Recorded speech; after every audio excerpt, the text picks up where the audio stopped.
Before we get into today's weekend wash-up, just a quick one. Our wash-up fantasy guide and draft rankings cheat sheet is now available over on our Patreon shop for $10 or free to all wash-up Patreon members.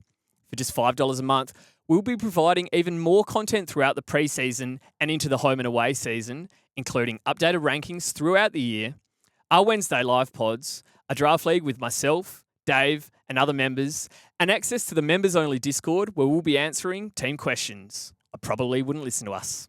If you're not yet part of the Discord, don't worry, you can still join for free where like-minded coaches, including ourselves, can continue to rant about why this game shits us. All links are in the bio, and shout out to the legends who've already jumped on board. Now, on to today's episode. In today's preseason special, we'll be taking a look at some of the defenders putting their hands up for selection in our Round 1 Classic sides. It's time for the weekend wash-up. Get around him! Get around him! Push up! Oh, and he's talking a bit of trash too! What a joker.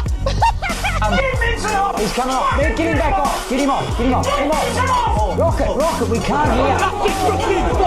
Disgusting! That's what I'm talking about! That's why he's in anything! That's why he's the GOAT! The GOAT! Yes, that's right. We are back again. As always, I'm your host, Matt Craig, and joining me once again is David Bushell. Bushy, how are you today, mate? I'm very good, mate. Glad you could say my name properly this time. Well, I tell you, I said before we started recording, some days you're on and some days you're off. People don't realise this, like podcasting. Like, you have your hot days and you have your cold days. Yeah. I've struggled all day. I think I'm cold most days, I'd say, in the podcast game. Yeah, so if I can't get my words out, I apologise. I'm doing my very best here. No, but we're finally getting into the real nitty-gritty. We are. Specific players. We've talked generalised strategies and buys and what have you. Now we're taking a look, as I choke on my words and can't speak once again. Love that. The defenders. Yes. Okay. Serious line, this one. It's interesting this year. There is almost too many options. Yeah, there's quite a few options, definitely. Definitely. There's definitely a world where I'm starting more than 6 defenders on my field. Depending on what rookies get announced, obviously. Okay. As in you chuck one into the... Yep, for sure. For sure. So we've got plenty to go over here. Now, in these episodes, we're not going to touch on the rookies. We're going to get an expert in to help us out with our rookies. We are. But everyone else is under the microscope. Love that. That goes for top-line premiums. That goes for your underpriced premiums, your breakouts, your mid-prices, and your bolters. Okay. You know bolters. We're going to go over all of them. So, where else to start but the top-line premiums? Got to, right? And we have to start with a player who could potentially be the number 1 scorer in fantasy this season. Yeah. And neither of us are starting him currently. And that would be Nasiah Wanganeen-Millera, NWM, your lock for 2025. Yes, who I didn't end up starting. But who you didn't end up starting, but you got him in. He was my lock. And you got him in early. Yeah, I did. And how bloody good was he? he? Mate, he was so good last year. Having him was just a joy. Like, that's all I can describe it as. It was so good. It must have been because it was the opposite for me. Yeah, not having just him. refusing to get him in for some reason. Then I couldn't afford him. And I thought, all right, it's like every week a team is going to finally tag him. Yeah. No, 40 and 2. Team's going to tag him, 40 and 2. Crazy. He's had 40 against Melbourne and they just say, no, we're going to let him fucking kick the 2 winners on us. No one near him. It was unbelievable. Yeah. He was incredible. There's no way. There's no two ways about it. He's going to be a full-time midfielder this year. Which obviously he made the shift from the halfback flank into the midfield. Yeah. And God, we saw his scores spike. So in the second half of the year, he averaged 116. Crazy. Absolutely massive. Yeah. Came home like a freight train. You'd think he's probably going to start like that. If he's going to be full-time guts, he's got to be an option to be the highest averaging player in fantasy. Yeah, no, I agree with you. Yeah, you're like super hot in that, and I kind of underestimated that fact to start, like when we were doing our preseason ranks and all that, and he's gonna go big again. Yeah, the only question here would be, I mean, obviously in Classic there's the buy, which makes it tough, but what he's priced at about 110, 111. Yeah, there could be some meat on the bone there in terms of. Like, he could bump that up once again. Yeah. Your concern would be tags. Okay. Finally, obviously. If the Saints are handy and who do you tag on the Saints, it just has to be Nas. Yeah. And we haven't seen him properly have to deal with that. Often got some cheapies. Like, if he was having a down day down back, he'd still have 10 kick-ins. Yeah. We haven't really seen him have a quiet day in the midfield.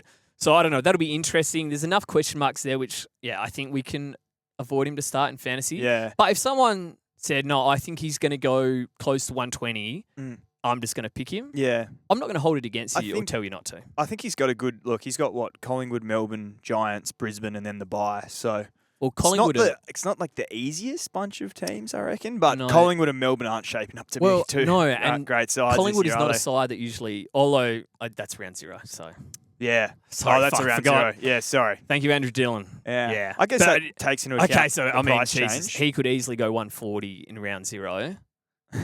Yeah. Will you cave? No. No. Okay. No, I don't think by so. your guns. Yeah, I think I will too. Yeah. Now another man with an early buy, Lockie Whitfield.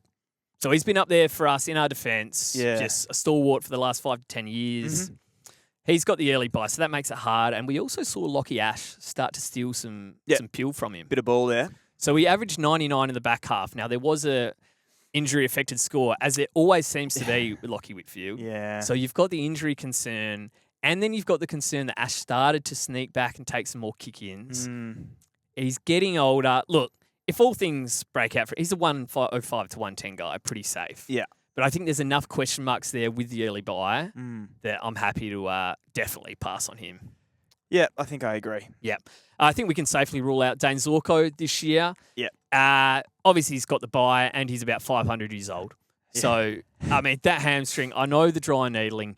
How good can it be? It'll be interesting to see if he proves people wrong once again this year, Oh, but there's so many guys. It's been unbelievable. He's played 23 games both years. Yeah, that's last 2 crazy. years. Just nobody would have picked that. It's elite. Yeah, so like one you can definitely take in draft, but we had him sliding a little bit. Yeah, definitely avoid him. Yeah, in I would classic. avoid him in draft as Yeah. well, to be honest. A little bit dangerous. I think I agree there. Jack Sinclair. Yeah. Now, this is an interesting name because he's been a bit of a swing man of sorts in terms of he's either been a centre bounce midfielder or he's been a halfback flanker. And he's one of those guys that often they're better in one role or the other. He's tended to score no matter where he is. I think there was a game against Richmond last year. He was halfback, kick-ins, racked up 140. And there was other games where he's been in the guts and dominated as well. Yeah. But this year, I think we're going to see him as a full-time halfback. Yeah. From the looks of things. Because obviously, Nas, it was kind of him and Nas were switching. Yeah. When Nas has now moved into the midfield full-time, which will have to happen, you've still got a guy like Jack McRae if he plays. They brought in Sam Flanders, who they've said might do a bit of a halfback into the midfield rotation, but I think he'll be mainly a midfielder. Yeah. They've got enough names there where... He'll be playing. Yes, the Pooh. He should be in there. So, and from all reports, Sinclair's training with the backs at halfback. I think he'll score well. Could a settled role kind of benefit him? I would guess so, yeah, especially with kick-ins as well. Well, if Nas isn't back there and he owns the kick-ins, I mean, that could be 8-9 a game. Yeah, it could be. Yeah. So I actually think he could technically bump it up. Now, once again, the bye makes it hard. Yeah. But I don't mind him, especially in draft. Like, I think he could be he's a good draft a sneaky draft pick for sure. Yeah. And, I mean, early as an early upgrade target. I like it. I like it. Yeah. Just lastly here in the top line premiums that we've kind of deemed relevant, Lockie Ash. Yeah. Now, this is he's interesting. He is very interesting. Obviously, I started with him last year, gave me that 60, got rid of him, went on to dominate about the next 20 weeks, just ton after ton. And he always had that fantasy game in him. It was kind of hard with Lockie Whitfield. Yeah. Back there, but he kind of took a bigger share last year, obviously. A lot of visible thirst, most games, apart from one. Now, if you owned him... What did he score that round? Oh, fuck Was me. it like 20 odd? Exactly. It was 20 odd. From a Was full it 27? game. He technically recovered it in the second half by scoring like 18 points for the half. I don't think I've ever seen... This was a top line, $1 million premium. 29. That people traded in at the end of the season and copped to 29. Oh, that's really No, it's bad. not best 18s, 29. So how can you pay over $1 million, regardless of the buy, No, you for can't a do that. bloke He's got that's 29 in capable him. with a 29 No. in him? And we've seen it, I reckon, almost every year. No, you can't do that. So, definitely flag there. We're not starting with him, especially if Witt's back there. See how he goes. The day Witt retires, maybe we consider it. Yeah. Okay, on to the underpriced premiums. Yeah. Now, this is a bit of an interesting bracket here that I think maybe if we go one line below this, we'll see a lot of options, Okay. which makes these guys a little bit hard to pick. Are they So just underpriced, like sort of $1 million? just under under- $1 million, under that just sort of- under $1 yeah. million. So Yeah. if you think these guys have 5 to 10 points on them and will become top 6 locks, Yeah. you could start with them. Okay. So Josh Dacos, Cool. 988,000. Mm. Obviously, again, got the buy. This is where the buy sucks, but we're still going to talk about him. Average 97 in the second half. Mm. You owned him last year. What was the experience like? Yeah, a bit of a roller coaster, I would Really? say. Yeah, he was good. It must have started pretty positive. No, it didn't. He Oh. dropped I think I brought him in for like a 60 odd. Oh, But then he But was all right. there was a some- good. Yeah, I think there was one week he got a 130 odd or something. It was lovely. But there was just, I don't know. He just Didn't sort of- feel like a 97 second half. Just a lot of 120 and then a Yeah, 70 and Yeah, very inconsistent. Yeah, It- okay. It felt like that at least. I could be completely talking out of So- my ass 'cause- here, but, well, yeah, no, which I usually do. But. we all do. No, there could be continued improvement here though. No, oh yeah, Like he's that was his first season second doing second that. year at halfback. Yeah, no, you're right. You're right. A few more kick-ins potentially. Well, we saw that quarter when he played in the midfield and probably played the best quarter I've ever seen. Yeah, his that was it, wasn't it? That because he. I mean, how good was that owning him? So I don't know. That was amazing. He has a fantasy game in him. If he averaged 100 and was a top 6 defender this year, I would not be shocked at all. Yeah, I think he's very good. 27 in his prime. he dropped a couple 60s towards the end of the year. It was Yeah. pretty disappointing. I think that's what. I don't think we're starting him No. for sure. Now, a man that people are considering starting, Christian Salem. Yeah, yeah. So finally, we have a guy without a buy. So there's a plus. Yep. So that's you got to. Yeah. And as I just get here, I realise that we missed the top line premium. The literal most picked player in fantasy, Oh, go on. Connor Rosie. Oh, As I said, I told you, Matt. I said today. you've been off today. I've been off all day. I You've been came in really cold. I've completely fucked this as I've done our run sheet and missed Connor Rosie. I probably should have. I sort of read through it as well. And You back forgot, me in. so- Don't back me in. Well, Connor Rosie, Yeah. do you own him? Yes. I own him. Port have the easiest draw So- of all time to start. Yeah, they do. You have to pick He him. scored 105 with Ken Hinckley Well, you when don't they have to couldn't pick him. score. That's- No, you have that's- to pick him, I think. Okay. I think there's upside in their game plan and their scoring as a whole team Mm, with a new coach. I think their run is just glorious. I mean, he could average 120 to 130 in so the first I month. suppose because you said at the start of this pod how you were sort of thinking about playing more than 6 defenders. Yeah. So could Rosie be someone that you? Yeah, if I you guess- if you found enough, value defenders in there, he could be in your midfield for sure. Yeah. Yeah. okay, So I mean, sorry for missing Rosie. We're on fire here, but we're locking him in, and no reason not to. Yep. To be honest, No, that I absolutely. see. Yep. Now Christian Salem, back to where we were at kick-ins. So Jake Bowie, the Ginger Nut, and Stephen May, both looking like they're going to be out for the start. Well, Yeah, Stephen Bowie's May's out and got May might be- major questions. major questions. I like where you've gone with that. Mm. So if it is Christian Salem back there, he actually averaged 93 last year and was pretty good. Did it both in the midfield and down back. Mm, From what I can tell, he's pretty locked in there down back. yeah. And if you add in a just dominant amount of kick-ins, He could be really good. he could be very good. So that 93, I don't think he averaged too many kick-ins. It was definitely Bowie who took the most. If he Wow. adds, 6 to 9 on his average, just with a few more kick-ins, I mean, there's a 100 dude and a top 6 defender. His So- last few rounds were elite. Melbourne were a high-scoring team. So he's probably a guy that we haven't put enough thought into I think so. ourselves. So he's not in my side at the moment, but if I'm seeing Wow. a juicy role in pre-season where he is just taking all the kick-ins, Yeah. I won't rule him out. No, definitely got to be on the radar, mate. Absolutely an option. Now, another guy without a buy, Jordan Clark. So 946K, no buy, averaged 97 2 seasons ago. Yeah. This is where could the new stand rule, I like what you're thinking there. Yeah. because clearly that first year the stand rule came in was when the running halfbacks dominated. Yeah. That was his breakout season. If that comes back to life a bit this year, could he get back to that high 90s Yeah, he probably role? could. He absolutely could for sure, I think. He's one that, sometimes teams do target with a tag for whatever That reason. is true. They absolutely tag him. And I think the one is Luke Ryan still takes most of the kick-ins. Oh, Luke If Ryan. I saw Luke Ryan go down and Clark just own most of the kick-ins. Yeah. That might give him enough upside for me to consider it. Mm-hmm. I think that while Luke Ryan's there, I find it hard to launch into. Fair. And just maybe not be enough upside. But hey, look, I wouldn't hold it against anyone if they start him. No, absolutely. I think he could improve a bit. Yeah. And just lastly, Callum Mills. Yeah. So definitely a guy I would have to be considering if he didn't have the bye. Now, once again, kind of ruins it. But he had an average of 96 in his last 5. And from the sounds of things, he settled into a halfback role. Because he was kind of a bit all over the shop, bit of wing. Like, was he going to be in the midfield? Obviously, we've seen him be a 110 guy before as an inside mid. Would have loved to have seen that again. It doesn't look like it's going to happen. But yeah, it looks like he's locked in a halfback. I couldn't argue if you think he's going to push 100. Yep. He's clearly a scorer. He's got a great role.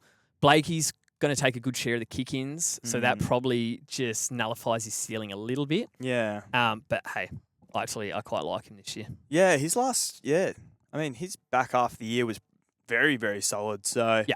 I think 100's probably not a bad shout for him. I think he can go close. All right, now on to the section where I think we've got a lot of options this year. Yeah, and a lot of teams are filled with them. Yeah. And this is where if you wanted to bump that extra defense, because these guys are all defenders, if you wanted to bump that kind of Rosie into your midfield to free up that spot or one of your rookies. Yeah, or one of your rookies, yeah. You absolutely could. Yeah. Let's start. Colby McKercher. Yeah. I think we're locking him in, right? Yeah. Yeah, there was obviously, we weren't sure if he was definitely going to be halfback at the very, very start of pre-season or if there was some talk about him going into the midfield. I think it was one of those where just we want to, kick. I think long term they probably want him to be a midfielder. I bet you he wants to be a midfielder long term. Yeah. So, we'll still give him a run with the mids, train with the mids, keep the craft up. But we know where he's going to be playing in season, and it's at halfback, where he can use that speed. People wanted to have a go at his kicking. Look, he was taking it on. I thought there was times where he was lacing blokes out. Yeah, he is a good kick. I think it gets the best out of him at AFL level. We saw him average 95 in the second half of the season in that role finally. But we've got him priced at under 80 because of that first half of the season where they played him as a fucking forward pocket rocket. I think he's just such an easy pick. I think, that 94, 95 he is almost your baseline for Colby. Yeah, okay. And, we talk about visible thirst. He's got fantasy pig in him. He does. Yeah. Calvin brought him up right. I think he could go 100 plus. Yeah. For sure. Okay, I like that. We saw Shees just average 110 in that role. I think that's fair. They're probably just lacking a few tackles or something to get in there. But maybe he'll be very good, and he is locked in for me. Not going anywhere. Awesome. Now, there's a few guys here that could be in any side. Yeah. There's a lot of guys that don't. None of these guys have the early bye, which is nice. Yeah. All right, Trent Rivers. Yep. Is this the year? Yeah. It's sounding like it in terms of the role. It is. Now, I will be honest, I've been hot on him for a little while, and the last preseason, the role was sounding hot. Like it was there. He was in the midfield 130 in all the preseason. I reckon it was the first match sim where they played North from memory that wasn't televised, but he scored 130 or something and was best on, and it was right, fuck yeah, I'm locking in Trent Rivers. And then when it came to the actual preseason, the reason why many of us didn't actually end up starting him was because he kind of went back to that halfback role, kind of lost out and scored poorly, and we probably got saved. Because he went through another season where he was up and down. If you had him in draft, it was a headache most of the time. Averaged about 82. Yeah, it's not ideal. Now, the midfield spots have cleared up. Obviously, Track and Oliver have gone. So, yes, Jack Steele has come in. Yeah. But I think he's a guy with a bit of speed. I think he's definitely someone that I could actually believe that he's going to go into the midfield. They've got to at more least give full-time. him more of a run. I think he will get a proper go at it. Yeah. So, if he's got the tank to last there. Now, I think it's promising early reports from what I've heard. Went and had a look at it. He actually only scored. So he did have about 6 games last year with over 50% centre bounces. So there was a 5-round period where he was in the midfield, consistent mid-70s to mid-80s, averaged 80. So that is a little bit concerning. The fact that he actually had the role and didn't score great in it. Yeah. But it was only 50% centre bounces. So I think if he becomes a 70, 80% full-time mid, he's got, high 90s, pushing 100 upside. Okay. I think he's shown to us before that he can score really well. Yeah. But if it's not going to be that full-time mid. If it's like he rotates through, has 50% centre bounces, then you've got to look at it and go, I'm not sure there's enough there. So I suppose the pre-season for this one's well, really I would have important. I would have to see full-time mid. Okay. If I saw 50-60% centre bounces, Not even if he match sim, scored but well, the actual pre-season game. yeah. Yeah. I would want to see that full-time midfield role. If he got the role but didn't score well? Nah. No. Okay. No, because we've seen that before. So, Okay. yeah. All right. But one to consider for sure. Yeah. Tom McCarthy. Here we go. Yes. Our boy. Mm. 876K. It was just rather embarrassing when a bloke gets plucked from the VFL and comes in and is an AFL club's probably second or third best player. Yeah. But he is very good. Yeah. A very good footballer. So he's priced at 83 this year. Came in at halfback. Slowly started to move a little into the midfield at the end of last year. Yeah. Well, we talk about tearing up the track. Yeah. The reports I'm hearing, they've got me at half chub. They've got me very excited. He is lighting the track on fire. Now, this is the problem, right? He is playing West Coast. In fact, often he's playing West Coast B side in match sims. Yeah. I reckon you could get fucking 30 kicks out there against our match sim side. Yeah, not sure about that, but yeah, no, it's... I reckon you might. Yeah, maybe. No, Ed tell ya. It's got me excited, but I'm going to keep a lid on it because, yeah, it's pretty West Coast match sims, grain of salt. Yeah, right? no, I get what you mean. But what is guaranteed, I think, is a midfield move and likely probably close to a pretty full-time midfield move. Yeah. I think Liam Duggan, your mate. Did we tell the story of what you said at Gather Round? No. Did we not? Probably fair enough as well. Oh, Yeah. as Carlton fans are sitting behind us and Dave here is hurling abuse at them. I didn't hurl Doug. abuse. Yes, you did. It's just one word. And the guy goes, isn't he your captain? The abuse, I literally just booed him. Oh, yeah. And I was booing him too. Yeah. He was disgraceful at times. So I don't think we're going to see him in the midfield. I think we're going to see him back at halfback, which is probably where he's best. Yeah. And I think we're going to see Tom in the midfield more. So if the Eagles improve, which they're going to have to. You're acting like I was throwing like genuine abuse at the poor bloke. You were booing him. Well, you weren't saying slurs. yeah. Well, people can read between the lines how they want. Oh, That's not my fault. He booed him. The Eagles are improving, mate. Sorry. We're going to score. They're going to score more. So with Tom McCarthy. McCarthy, with McCarthy, focus. his top score last year was in his first game. Right. What was it? 101. So he's turned on Dabo. That's all I need to say. How many kick-ins did he have? Do you Don't reckon? know. How many? 10. Yeah. So No, if the is- Eagles are going to win 2 or 3 games this year, is he going to be able to score enough in the midfield? Probably not. He might be a mid-80s to 90 Yeah. guy. I That is the reckon there's a concern. little concern there. But if the Eagles do improve, I think he's good enough that if we can win some of our appeal, Yeah, if he's got get Harley around in and there, get some. getting it out for him and Yowie back, Yeah. he's got upside. Like he's got top 6 keeper upside. Really? Yeah, I think he's a gun. Okay. So he's in my side at the moment. Is he in your side? No. No. No, he's not. You've got Trent Rivers. Okay. Yeah. We're going to split between these guys. I'll probably end up having, but does he need to show something in pre-season as well? Obviously, the role first of all. The but role. he has the role? Look, What if he I think scores either bad? he's going to be down back and taking kick-ins. That my only concern would be, because I think a bit last year he was down back and Duggan was taking his kick-ins. He was. That would Yeah. be, if I saw that, I'd be off it. But if I saw him either down back racking up or I think he's going to be in the guts. I think we're going to see a good role. Okay. So, yeah. Yeah, I'm just interested to see. I have no doubt about the role. I'm just interested. No. Will he score well in the role? Well, the question is the Eagles there, I Yeah. think. Because I think he's got the capability to score well. He's right. got the tools. All All right, Sam Banks, Yes. 831K. You've been a fan.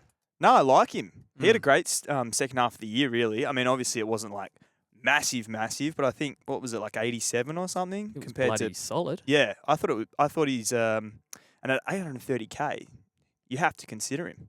You absolutely have to consider him. He's a breakout option for sure. Yeah. I'll be honest. I couldn't tell you what he looks like. He's a pretty stock Didn't- standard looking bloke. To be fair. Didn't watch too much Richmond. Is he just like a Jaden Short 2.0? Is that what we're talking about here? Yeah, maybe. Short's a bit of a nugget kind of guy, isn't Right, he? okay. Yeah. I don't know about Got a Banksy. bit of height to him. Yeah. I don't know about height, but yeah. So- Anyway. He's gonna be Richmond's number one halfback rebounder. It's sounding like. Yeah. Look, in his second half of the year, he dropped a couple of 50s. But Yeah. but apart from those, there was some very, very nice scores in there. So Yeah. it probably just depends on what Short's role is as well in that Yeah. in that Okay. back line and with So I regards guess- to kick-ins too. Well, if they're back there sharing it, I know the ball's going to be back there a lot for Richmond. Yeah. But if they don't have much control of the ball, how much How many upside marks does is he going to have? get? Yeah. Yeah, but Like- he's young, isn't he? He's mid-20s. Yeah. There's upside there for sure. Like his last game of the year, he scored 121, but he had There you 10 go. marks and 5 kick-ins. Yeah, okay. So Yeah. we'll Well, see. he's an option for sure, Hmm. no doubt. And lastly in the breakouts, Miles Bergman. Yes, Have obviously. probably been one of the hottest names this preseason. Yeah. I experimented here. I've had the Miles Bergman experience last year. You have. And let me tell you, I've watched games where he is in the guts. Even it doesn't matter if he's tagging or if he's just in there. Like he finds it, he wins it, tackles well. Like he is a scorer. And I believe it was at least 5 or 6 games where he had those 50, 60% centre bounces. Yeah. He averaged 100. So if Okay. we could be assured that Miles Bergman is going to be a full-time midfielder, Yeah. I would have him locked in with the key thrown away. Okay. The problem is that last year, I know, like, it didn't matter how good he looked in the midfield. When someone needed to be a Mr. Fix-It, he was the guy. Okay. He was the fall guy so often. And you've got Butters, you've got Rosie. I know Rosie's been a bit more back, but you've got Wines. Yeah. They play well. Like, they've got guys that can run through there. Willem Drew. Mm. That Bergman can be almost too good and too flexible Yeah, for his yeah. own good in fantasy. Yeah. Like you can't play Willem Drew anywhere else. No, exactly. So it depends how Josh Carr wants to go about it, who he wants to pick. But yeah, if he's got that role, absolutely 100%. And watch it in preseason. But even if I'll be honest, even if I saw him 70% centre bounces in preseason looking good, I might actually avoid just because there's so many other options. And I would be so scared every week that just, he's dominating the first quarter. Just nobody get injured, nobody go down. Yeah. If someone gets injured down back, He's down there. he's down there and he doesn't score. That is the other thing. When he's down back, unwatchable. I'm telling you, we speak of hard watches. Oh no. I saw him score 20 points in 3 quarters. Yeah. Like it gets real bad. That's pretty funny. So- if you've got him. To be fair. Oh, it'll be funny if other people have him for me this year because I just Yeah, don't think you don't I think can you'll go there. with him. But Okay. No, fair the enough. upside is absolutely there. So Yeah. if you want to get him, I'm fine with it. 820 is a good price, isn't it? Just been more. It's a great price. That is Yeah. the thing. All right, mid prices. Now there's only a couple here because there's so many. Like if you're locking in Rosie, and then we've got all those breakouts, Yeah. and I think we're going to have a few good defensive rookies Yeah. there. There's only so many players you can pick, and I think there's a couple of just almost, if not must-have mid prices close to it that are just locked away here. Yeah, I think they are must. Nick Newman. Now I don't know. He's bordering on a mid-pricer to a Yeah, yeah. Rose underpriced premium. He's not really a breakout, obviously. Former 100 average player though. We've seen the scoring before. We've seen the ceiling before. You have to assume he's going to have the role. Surely he has kick-ins, right? Who the fuck else is going to be down there for Carlton taking kick-ins? Ollie Florent? That's right. Gee. I didn't even know he'd gone to Carlton. Yeah, that was funny. No, because I think this is what they were missing all last year though. They had no one distributing it out the back. Yeah. So I mean, we saw Paul Doc trying to do it, but he was a bit past it. I think Nick Newman could come in and look. He might just be a solid 85 to 90 guy, which we would take. Yeah. But I think there's upside for him to be 100 Big. plus. Yeah, okay. Like really big. Mm. So, it's risky as to where you want to take him in draft, but I think in classic at 750K, I know apparently he'd had a slight hamstring issue, but he's back now. If he plays in the preseason and is fit and in the role, I'm picking him. Love that. Are you, I assume? Yes. Yeah. Yeah. Don't have to think about that one. No, we don't have to overcomplicate that one, do we? And neither do we have to overcomplicate Kitty Coleman, Yeah. I think. Yep. So 559K for Kitty, price at low 50s. We saw this bloke score 100.5 in a grand final. Yeah. Like he was absolutely dominant at the end of that season. We had him all penciled in as a 95 to 100 lock. Yeah. And then he just did his ACL in the first game. Just What can you absolutely do? devastating. From the sounds of it, he's easing back into it. So we do need to see him play pre-season Yeah. and look solid Yeah, we probably do. because there has been some question marks there. Mm. But if he's fit and playing and picked and Chris Fagan has been all over him, I mean, I could not do that at his price of Fair. 50. So, and like we say, that's gonna fill out your backline quickly. There's a lot of value there. Yeah. And a lot of value that don't have buys. Yeah. So I should also mention with Newman and Coleman, I think there's so much value that we're not going to worry about the buys too No, much. yeah. We're just going to pick him. Yeah. Just one last one here that you jotted down. Blackiston. Yeah, Lockie Blackiston, he's from the Bombers, so he's sort of come up in the last week or so, I suppose, or well, I don't know, but Well, so we've classified this as a bolter. yeah, And it is a bolter. We spoke about that in our strategies episode. Mm. That these kind of guys, I'm leaning more into. I glad you knew his first name because I didn't. Yeah, And well, yeah, we talk about these guys that we don't have all preseason and suddenly they come out and dominate. yeah, If this bloke comes out and goes bang bang and it looks like the ruck. yeah. we're So saying. he's 399k, and Mm. then I just reckon it's worth a flag because there is a chance that he goes into round one as Essendon's number one ruck. With Draper gone, Brian's still recovering from his ACL. Yeah. And then that would make Vigo Vigo. Vicentini the only other competition. So, yeah, it's definitely worth watching throughout the pre-season and working out when Brian's back. I think last mention was early rounds. So Right. it just depends if Brian's back. So Brian's locked in as their R1 if he's fit.